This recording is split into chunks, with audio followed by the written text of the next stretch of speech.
பாரதிய ஜனதா கட்சி திருவள்ளூர் கிழக்கு மாவட்டம் பூண்டி கிழக்கு மண்டல தலைவர் தேர்தல் அறிவிப்பு விழா ஊத்துக்கோட்டையில் உள்ள காமராஜர் திருமண மண்டபத்தில் நடைபெற்றது.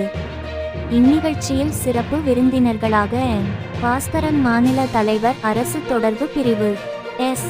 ராஜா, முன்னாள் மாவட்ட தலைவர் ட.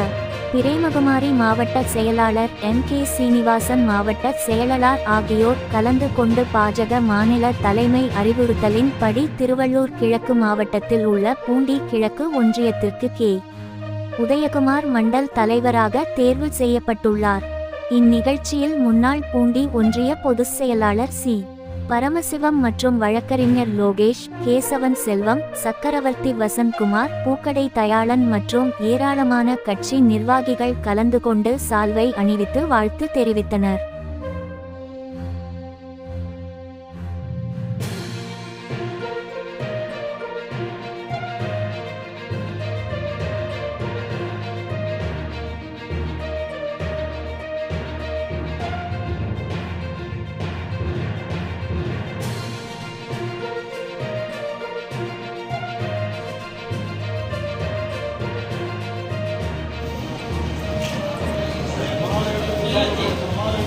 நிறுவன மத்தியில் தெரிவிக்க வேண்டும். குறிப்பாக கிளை சிறப்புதான் நிகழ்ச்சியிலிருந்து கண்டிப்பாக கலந்து கொள்ள வேண்டும் என மாநில தலைமை அறிவுறுத்தியிருக்கிறது. காரணம், பாரதிய ஜனதா கட்சி இனிமேல் வரக்கூடிய காலங்களில் கிளை அடிப்படையாக வைத்துதான் இந்த அரசு